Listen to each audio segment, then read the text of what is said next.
August 1st, 2015, 9 a.m.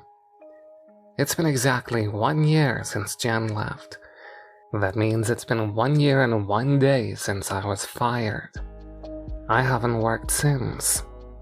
I used to like the idea of being on disability, free money, and all the time in the world to spend with her. I guess she didn't think of it that way. She was always ambitious. I shouldn't say was.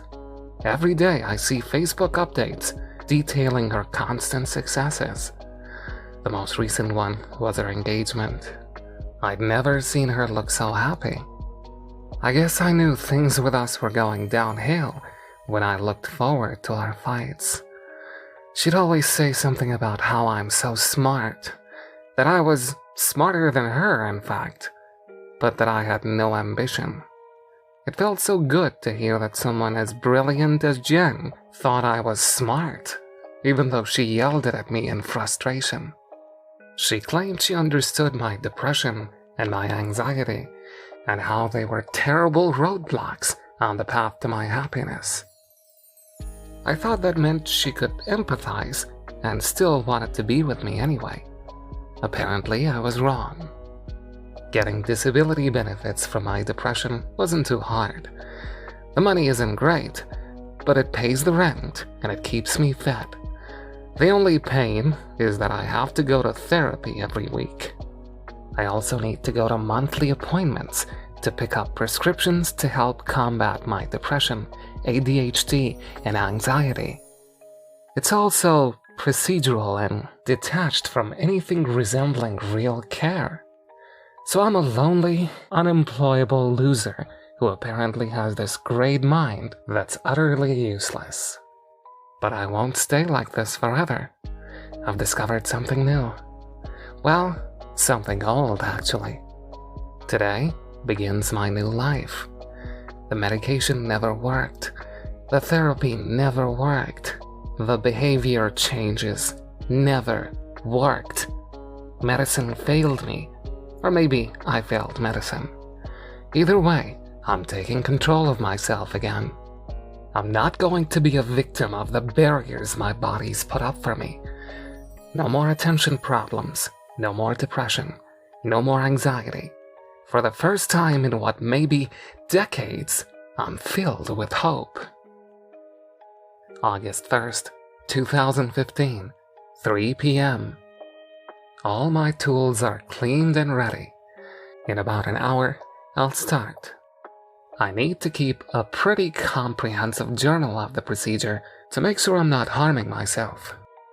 I figure a running account of my experiences will give evidence of the positive or negative changes in both my mood and cognitive abilities. August 1st, 2015, 4:05 p.m. After I traced a dime-sized circle on the upper right part of my forehead, I used an X-Acto knife to carve through the skin. I wasn't prepared for how much this was going to hurt. I stopped a couple of times to wipe away the tears so I could see well enough to continue. The skin lifted off from the bone without too much trouble once I'd finished cutting. I flushed it down the toilet. Now I'm waiting for the bleeding to stop. It seems to be slowing already. It's so weird to see my skull exposed like this. I'm going to write a sentence or two before and after each of the next steps, so I can get as good a description as possible if this all works as well as I'm hoping. I opted to use a tiny drill bit over a single large one. A ring of tiny holes is going to take a hell of a lot longer, but I think the need for precision dwarfs time consumption in this case. I'm about to do the first hole. The first hole is done. Imagine the feeling of biting down on a fist-sized piece of tinfoil as hard as you possibly can, while your head hums like it's filled with buzzing hornets. The vibration was so excruciating that I'm only now feeling the pain of the drill site itself. I'm going to do the next 10 or so holes now, before I lose my nerve. The vibrations became less intense with each hole. The bone pain got much worse though. I've never had migraines, but I assume they must feel something like this. I'm shining a light at the ring of tiny boars and doing my best to inspect what's behind them in the mirror. It's not very useful. The remaining structural elements between the holes are extremely thin and brittle looking. I'm going to cut them away with the wire cutters. I just dropped a circle of my skull into the sink. Now I'm looking at the bright red membrane that's covering my brain. I'm a little surprised by how many blood vessels are in there. I'm going to put out a couple more towels. Cutting away the membrane is the part I'm most scared of. It's done, and the hole is bleeding a lot. I'm taking extra care to not put too much pressure on the organ itself when I'm working to soak up the blood. I'm feeling a little dizzy, so while I hold the towel to the hole, I'm sitting and eating the piece of steak and drinking the orange juice I'd put out just in case this happened. The wound is slowly starting to clot while I wait here. The whole area hurts, but the pain is second to the strong pulsing sensation around the hole. It's almost like I have a second heart beating there. The blood stopped pouring out, and I'm cleaning the area with water and rubbing alcohol. Now I can see my brain. It's gray. It doesn't look like it even belongs to me. I don't know why it all feels so surreal. It's almost like I'm watching all this happen to someone else. On the plus side, I'm not dizzy anymore, but I'm exhausted. I'm going to bandage everything and go to bed. I'll clean up tomorrow. August 2nd, 2015, 6:30 a.m. I woke up this morning with more energy and drive than I've ever felt. Even sitting here writing this feels like a joy. I'm not struggling to find words. I'm not dreading how I'll reread what I've written and think it's stupid and pointless. Everything just works. The accounts I've read about people who shared their experiences with trepanning made similar claims. But even as I drilled the holes, I never allowed myself to truly believe it would work for me. Even now, I'm worried it's all just a placebo effect. The pulsating feeling is real though, and it's as strong as ever. That was something else my fellow trepanned mentioned. They said it was because the body is letting the brain grow again, something the skull had prevented after it hardened following infancy. I don't know if I buy the explanation, but I can't deny what's happening here. August 2nd, 2015, 2 p.m.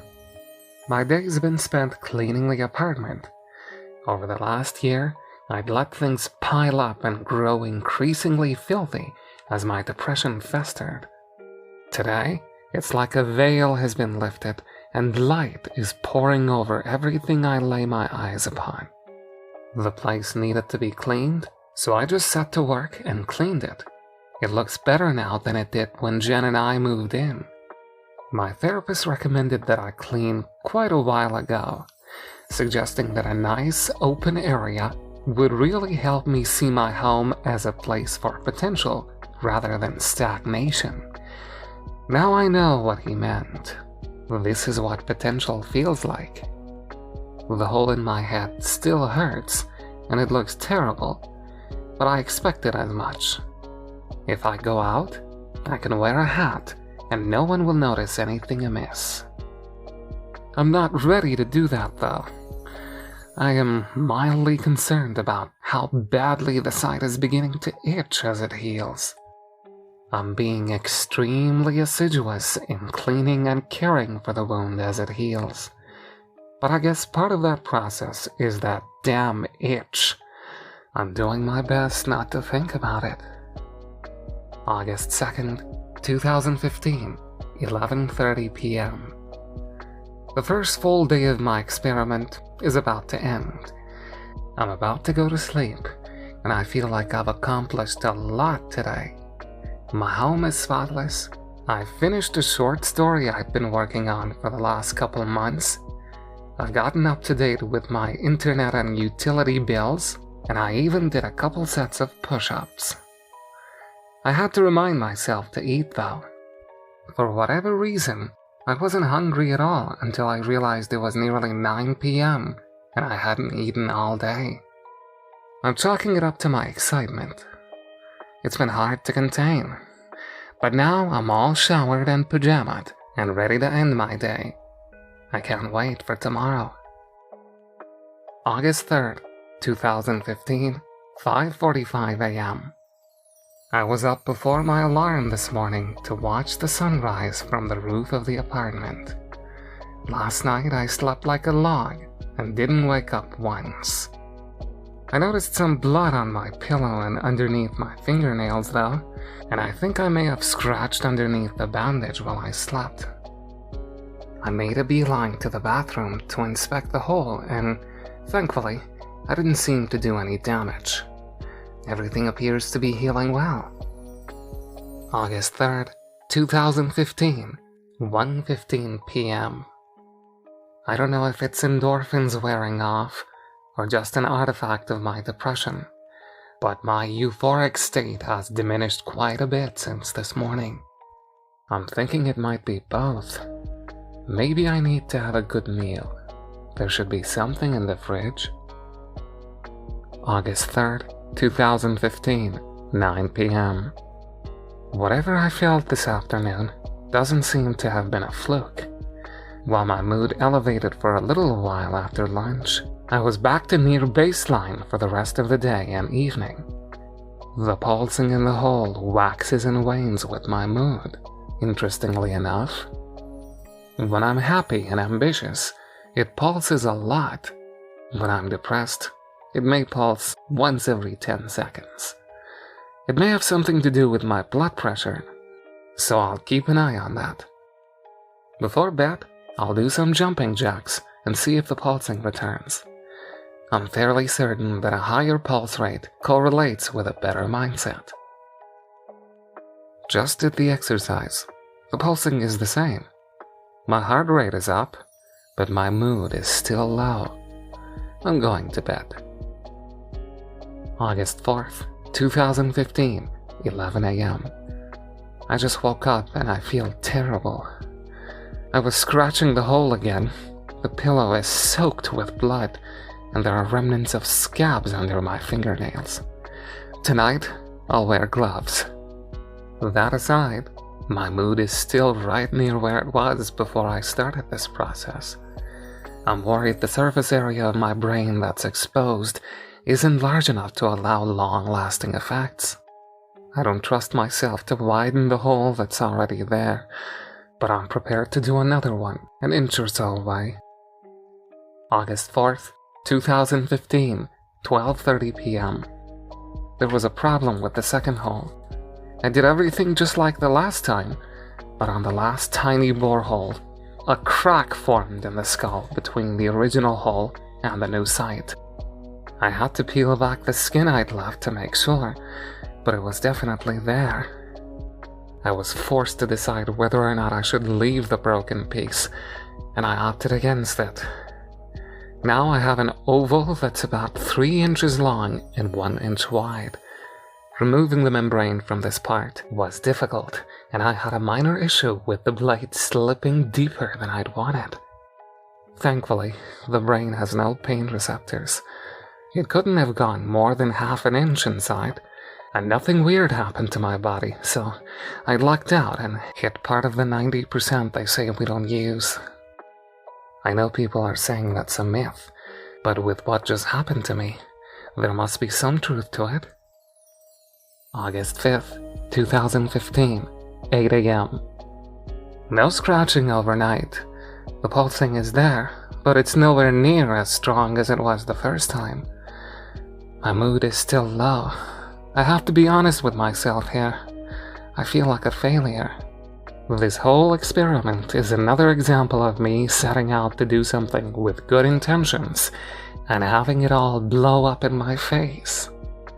But I'm not going to be defeated by it. In the past, I would have stopped. Jen would have started a fight with me, and I would just add it to the never-ending cascade of screw-ups that form my identity. Not this time, though. The increase in my ambition from this treatment must still be going strong, because I'm determined to see it all through. August 5th, 2015, 8 p.m. There are 4 more holes in my head. I didn't think I'd be able to do it. Toward the end of the last one, I almost passed out. I'm glad I had the foresight to keep a few sugar packets nearby so I could regain my strength to finish up. Besides the issue with my dizziness, these 4 went better than the prior 2.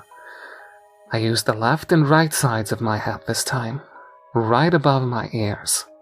The skull was far thinner than on my forehead, so the vibration of the drill was not excruciating. The blood loss was significantly greater though, which explains the desire to pass out. I have hand towels wrapped around my head so I won't get blood all over the place. Lucky for me, I'm a pretty quick clotter. That's a funny word. Clotter. August 6th, 2015, 6:10 a.m. I slept sitting up and awoke to major pulsing, not just in the new holes, but in the old ones as well. A small problem's developed with the second hole though. I think it might be getting infected. The itching is unbearable, and I think it might be starting to smell. I poured rubbing alcohol on all the sides and pressed it in with clean towels.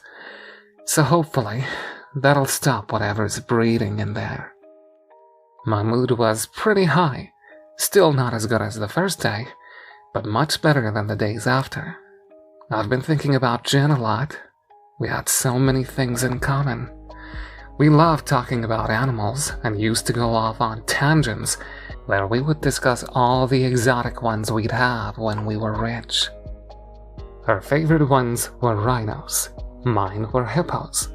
I used to tell her about the lake we'd have in our backyard, where my pygmy hippo would play with her baby rhino. After they'd gotten tired out, we would invite them up to the patio, where they would curl up next to one another, while we gazed adoringly at them and at each other. I wonder how she'd feel knowing I've been doing all this work to better myself. She'd probably tell me to do more. August 7th, 2015, 12:35 p.m. I did more. All day yesterday, I drilled. I drilled and cut and pulled and peeled. I feel like I can take on the world. It's almost like that one time I did cocaine in college, but the effect has lasted far longer. I'll update again today if I have to, but for now, I'm going to work on some of my stories.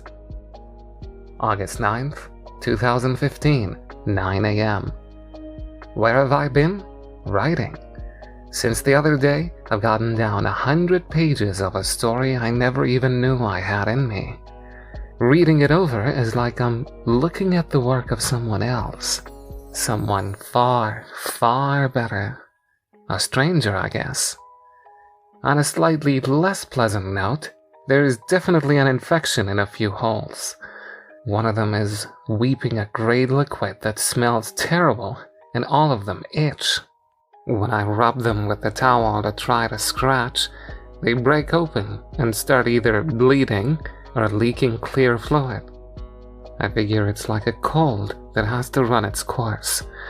But I'll be damned if it isn't becoming a problem nearly as bad as the depression was. August 10th, 2015, 7:40 a.m. I scratched in my sleep again. I don't know what else to say other than it was bad. It's hard to tell from what I see in the mirror, but I might have damaged some of my brain in the holes of my forehead and left side. A small piece is hanging by a thread that looks like a tiny blood vessel. I tried to tuck it back under the lip of skull, but I had to press pretty hard to do it, and I'm worried I messed it up even worse. At least I saw a bear today. August 15th, 2015, 4:15 p.m. More holes for me. Shaved my head. No more hair. Lots more holes. Remember those wiffle balls from when we were kids? One day I'll tell Jen how I thought my head looked like a wiffle ball. She always liked baseball and playing with my hair. My head infection was getting real bad before the bear came. Now he licks my head while I sleep and keeps the gross stuff out. Jen loves bears and rhinos. Every morning I have to clean under my fingernails a lot. Petting the bear gets them real dirty. It's nice the bear shaved when I did, so I didn't have to feel like the odd man out. Those pulses in my head are nice and strong all the time. It feels good. The bear licks me a lot when I sleep. August 16th, 2015, 5 a.m. Scratch the bear by his ears, and he licks lots and lots. Lots of licks means a lot less itching. Jen would scratch my back when it was itchy. One time she saw me trying to scratch between my shoulders using the door frame. She called me a bear, because that's what bears do when their back itches. 60 holes, going to cut out the spaces in between. Make my bear proud if Jen can't be.